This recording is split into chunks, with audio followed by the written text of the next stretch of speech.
সমীক্ষার নাম করে ব্যক্তিগত তথ্য হাতানোর চেষ্টা। নদিয়ার কালীগঞ্জে এক ব্যক্তিকে ইতিমধ্যেই আটকে রেখে বিক্ষোভ দেখান স্থানীয় বাসিন্দারা। বাড়ি বাড়ি তথ্য সংগ্রহের সময় সন্দেহ হয় বাসিন্দাদের। পুরো বিষয় জানবো, সমীর রয়েছে আমার সঙ্গে। সমীর, কি ঘটনা?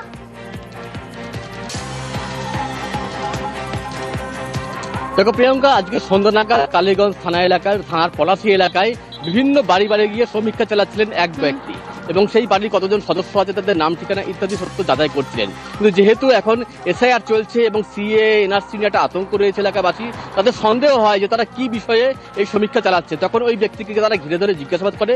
তিনি সদুত্তর দিতে পারেননি, তবে তিনি দাবি করেছেন কেন্দ্রীয় সরকারের অধীনে তিনি কাজ করছেন, সমীক্ষার কাজ করছেন, বিভিন্ন স্ট্যাটিস্টিক্স তুলে ধরার পৌঁছে দেওয়ার কাজ তিনি করছেন। কিন্তু তাদের সে কথা বিশ্বাস হয়নি এবং প্রশাসনের কোনো অনুমতিপত্র তারা দেখাতে পারেনি।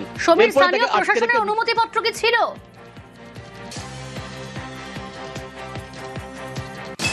কোনো অনুমতিপত্র তার কাছে ছিল না। তার কাছে যা ছিল তিনি প্রশাসনের কাছে অনুমতির জন্য আবেদন করেছেন, কিন্তু সেই আবেদনের সপক্ষে কোনো অনুমতি প্রশাসন দেয়নি, এমনটাই কিন্তু স্থানীয় বাসিন্দারা দাবি করছেন। এবং সেই কারণে তাকে আটকে ধরে ঘিরে ধরে বিক্ষোভ দেখাতে থাকে। কালীগঞ্জের মিরাফাড়া থানার পুলিশ এসে তাকে উদ্ধার করে আটক করে নিয়ে গিয়েছে। তাকে জিজ্ঞাসাবাদ করা হচ্ছে যে কি কারণে সে এসেছিল বা কে তাকে পাঠিয়েছিল, কি উদ্দেশ্যে সে ওই সমীক্ষার কাজ করছিল। প্রিয়াঙ্কা, বেশ। কয়েকজন ব্যক্তি পাঁচকালা গ্রামে সার্ভের নাম করে অন্ধকারে ঘুরছে। সেখানকার মানুষের সন্দেহ হয়, তাকে ধরে নিয়ে এসে বসায়। আমরা সকলে ওনার কাছে বিভিন্ন রকম ভাবে কথোপকথনের মাধ্যমে জিজ্ঞাসাবাদ করি, আপনি কেন এইভাবে সার্ভে করলেন? ওনার সঙ্গে আরো 2-4 জন আছেন, উনি স্বীকার করলেন। 2 ঘন্টা ধরে এখানকার পাবলিক ওনাদেরকে ডাকবার জন্য বারবার অনুরোধ করেন, তারা আসবো করে না আসাতে আমরা প্রশাসনের দ্বারস্থ হই। পুলিশ প্রশাসনের গাড়ি এসে ওনাকে এখান থেকে তুলে নিয়ে যায়। আপনি কোথা থেকে এসেছেন? Government of India statistics department থেকে, পরিসংখ্যান দপ্তরের ফ্যামিলি কাউন্টিং প্লাস একটা ডিজিটাল ম্যাপের জন্য। বাড়ি বাড়ি গিয়ে আপনি কি করছেন? বাড়ি গার্জেনের নাম্বার কটা ফ্যামিলি আছে সেটা কাউন্ট করছে। আপনি নদিয়া ডিএম কে জানিয়েছেন? সম্ভবত জানানো আছে, আমার জানা নেই। ভিডিওকে জানিয়েছেন আপনি? ভিডিওর পারমিশন কপি আছে, রিসিভ করে দিয়েছে আমাদের কাছে এই পর্যন্ত। স্থানীয় লোকজন আপনাকে কেন আটকে রেখেছে? ওরা বলছে যে এগুলো ভুলভাল, লিগালি নয়। কতজন আছেন আপনারা? 2 জন। আসি পরের খবরে। হাসপাতাল চত্বরে আবর্জনা স্তূপ, প্রসূতি বিভাগে যাওয়ার রাস্তায় বাথরুমে নোংরা জল, ক্যানিং হাসপাতালে জঞ্জাল যন্ত্রণা।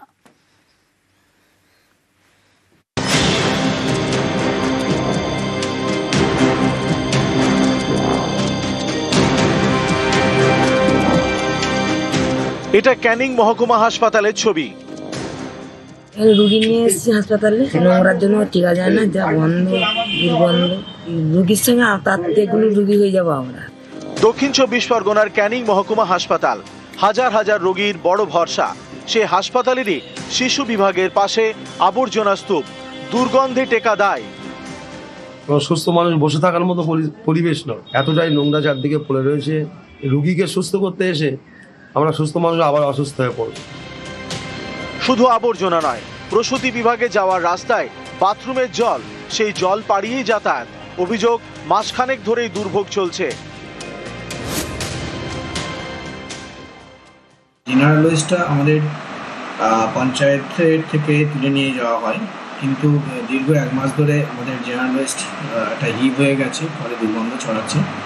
আমি অলরেডি বিডিও সাহেব এবং এসডিও সাহেবকে জানিয়েছি, চিঠি করেছি এবং রিমাইন্ডার লেটারও দিয়েছি।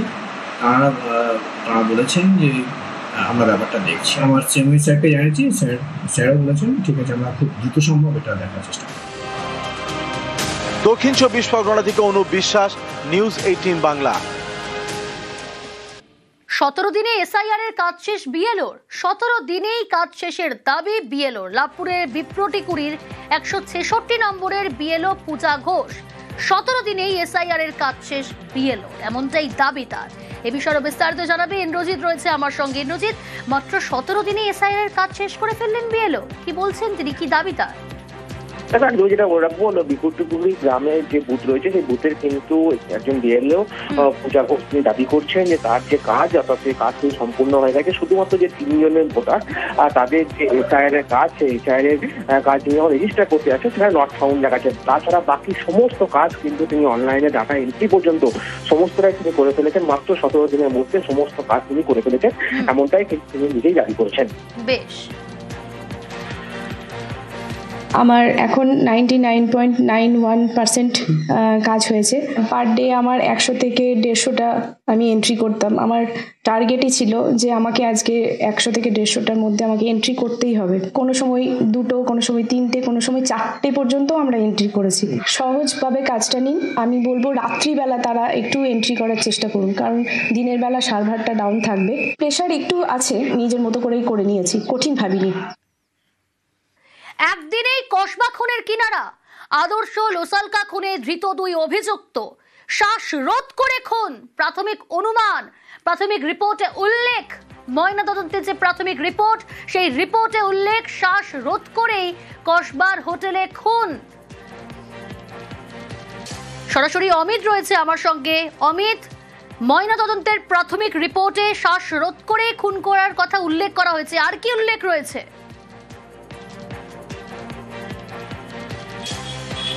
কসবার হোটেলে 33 বছরের যে আদর্শের যে দেহ পাওয়া গিয়েছিল এবং দেহ দেখেই প্রাথমিকভাবে কিন্তু সন্দেহ হয়েছে পুলিশের এটি খুনের ঘটনা।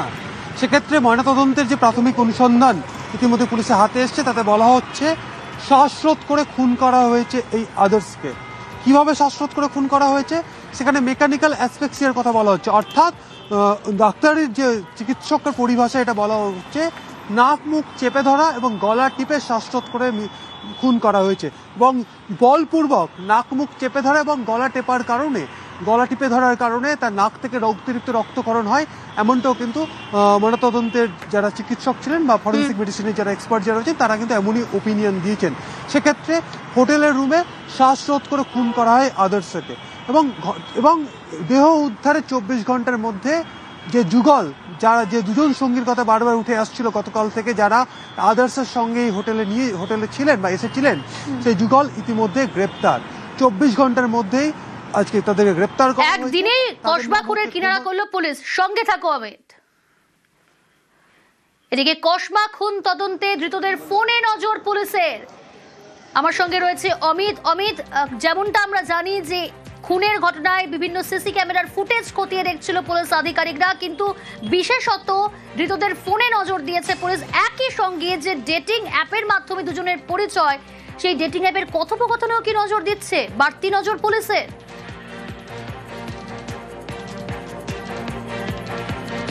একেবারে ডেটিং অ্যাপের মারফত আদর্শের সঙ্গে এই যুগলের পরিচয়। কোমল এবং ধ্রুব তারা লিভ ইন করেন, তারা পূর্বস্মৃতি এলাকাতেই একসাথে থাকেন। তাদের সাথে এই আদর্শের দিন কয়েক আগে একটি ডেটিং অ্যাপের মাধ্যমে পরিচয় হয়। এরপরে পুলিশ সূত্র থেকে যেটা দাবি করা হচ্ছে, 2জন এখনো পর্যন্ত যা জেরায় জানিয়েছে যে এই পরিচয় হওয়ার পর আদর্শের সাথে তারা একটা পরিকল্পনা করেন যে উইকেন্ড পার্টি তারা করবেন এবং আদার্সকে বলা হয় যে একটি হোটেলে 2টো রুম বুক করার ক্ষেত্রে। আদার্স কসবা এলাকার এই হোটেলে 2টো রুম বুক করেছিলেন এবং এখনো পর্যন্ত পুলিশের নজরে যে বিষয়টি এখনো পর্যন্ত পুলিশেরা জানার চেষ্টা করছেন যে ডেটিং অ্যাপে তাদের যে পরিচয় হয়েছিল সেখানকার কনভারসেশন তাদের মধ্যে কি ছিল। কোমল বা ধ্রুবর সঙ্গে এই আদার্সের যে টেক্সট মেসেজে যে কনভারসেশনগুলো, সেটি সিঙ্গেল উইন্ডোতে হয়েছে, অর্থাৎ 1-to-1 হয়েছে, নাকি কোনো গ্রুপে হয়েছে। গ্রুপে হয়ে থাকলে সে গ্রুপে আর কারা কারা ছিলেন, সেখানে এখনো পর্যন্ত আরও বেশ কয়েকজনের এই উইকেন্ড পার্টিতে আসার কথা ছিল, কিন্তু তারা এলেন না, খালি এলেন হচ্ছে আদার্স। এবং ঘটনার দিন কি ঘটলো যে রুমে আসার পর, কারণ এখনো পর্যন্ত ক্লোজ সার্কিট ক্যামেরা ফুটেজ যা হাতে এসছে তাতে দেখা যাচ্ছে যে এই 2টো রুমই বুক করা হয়েছিল আদার্সের নামে। এবং আদার্স আসার কিছুক্ষণ আগে কোমল এবং তার লিভ ইন পার্টনার ধ্রুব তারা হোটেলে পৌঁছে যান। হোটেলের 5 তলায় তাদের রুম ছিল, পাশাপাশি 2টো রুম। প্রথমে এসেই কোমল এবং তার লিভ ইন পার্টনার ধ্রুব তারা হোটেলে আসার পর তারা 5 তলা তাদের জন্য যে রুমটায় বরাদ্দ ছিল সেই রুমে তারা চলে যান। কিছু সময় পর হোটেলে আসেন আদার্স এবং ক্লোজ সার্কিট ক্যামেরা ফুটেজে দেখা যাচ্ছে আদার্স হোটেলে আসার কিছু সময় পরে এই কোমল এবং ধ্রুব তারা চলে যান হচ্ছে আদার্সের ঘরে। অনেকটা লেট নাইট, অর্থাৎ অনেকটা সময় পর দেখা যাচ্ছে প্রায় 2টোর পরে এই 2 যুগল তারা আদার্সের ঘর থেকে বেরিয়ে আসেন এবং 2:30 নাগাদ হোটেল থেকে চেক আউট করে যাচ্ছেন। এই যেমন ক্লোজ সার্কিট ক্যামেরা ফুটেজ এবং গুরুত্বপূর্ণ এভিডেন্স, অন্যদিকে যে ডেটিং অ্যাপের মাধ্যমে এদের পরিচয় হয়, তারপরে যে কনভারসেশন হয়েছে, সমস্তটাই কিন্তু পুলিশের নজরে। তবে এখনো পর্যন্ত ধৃতদের ফোন হাতে আসেনি। ফোনগুলো বাজেয়াপ্ত করা হবে, ফরেন্সিক টেস্ট করা হবে এবং এক্সামিন করা হবে এই টেক্সট মেসেজগুলো। বেশ,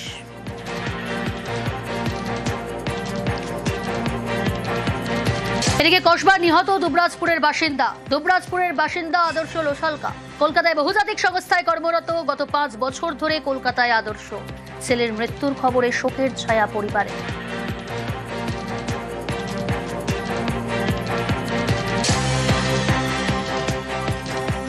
ওর সঙ্গে কারো যে কোনো রকম শত্রুতা থাকতে পারে এটা যেন বিশ্বাসই করতে পারছি না।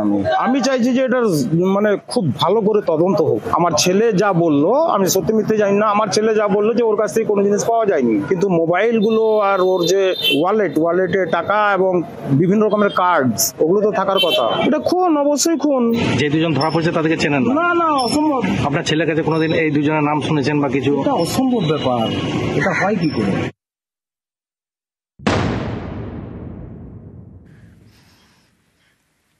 পিসেমশাইয়ের সঙ্গে বিবাহ বহির্ভূত সম্পর্ক জানতে পেরে স্ত্রীকে বাধা দেন স্বামী। অভিযোগ, তখন প্রেমিক পিসেমশাইয়ের সঙ্গে ছক কষেন স্ত্রী। তারপর শুক্রবার 7 সকালে স্বামীকে গুলি করে খুনের চেষ্টা। বড়নগরের ঘটনায় গ্রেপ্তার স্ত্রী, পিসেমশাই সহ 4 জন।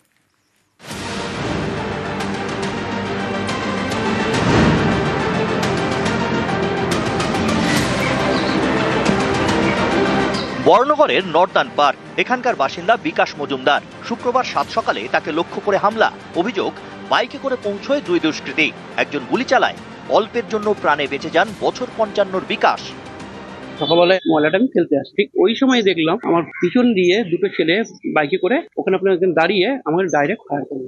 কটা গুলি করে? একটা। তখন আমি সঙ্গে সঙ্গে আপনার এবার মাথায় নিচু বললাম, তখন গুলিটা বেরিয়ে গেল। যখন আমি দৌড়িয়ে বালতি ফেলে দৌড়িয়েছি বাড়িতে, তারপর দেখছি আমার এখান থেকে 4 জায়গা দিয়ে রক্ত বেরোচ্ছে এবং মুখের থেকে জ্বালা করছে। হাতে এইখানটায়, বুকে এইখানটায় যে ছিটকিয়েছে বালুটা, মুখ পুরো জ্বালা করছে। কোনো শত্রু নেই আমার সাথে, কোনো শত্রু নেই। গুলি চালানোর ঘটনায় তদন্তে নামে বড়নগর থানার পুলিশ। সিসি ক্যামেরার ফুটেজ এবং বাইকের নম্বর প্লেট ধরে শনিবার মেটিয়া বুরুজ থেকে প্রথম গ্রেপ্তার করা হয় শামীম লস্করকে। অভিযোগ, সেই গুলি চালিয়েছিল। তাকে জেরা করে মেলে চাঞ্চল্যকর তথ্য। পুলিশের দাবি, তদন্তে জানা গিয়েছে যাকে লক্ষ্য করে গুলি চালানো হয় সেই বিকাশ মজুমদারের স্ত্রী রেখা পাত্র। রেখার পিসেমশাই প্রবীর দে। অভিযোগ, দুজনের মধ্যে বিবাহ বহির্ভূত সম্পর্ক রয়েছে। জানতে পেরে স্ত্রীকে বাধা দেন বিকাশ। অভিযোগ, তখনই স্বামীকে সরাতে প্রেমিক পিসেমশাইয়ের সঙ্গে ছক কষেন রেখা। ভাড়াটে খুনি দিয়ে স্বামীকে লক্ষ্য করে গুলি চালানো হয়। শুক্রবার 7 সকালে বিকাশের উপর হামলা। অল্পের জন্য তিনি রক্ষা পান। এই ঘটনায় মোট 4 জনকে গ্রেপ্তার করেছে পুলিশ।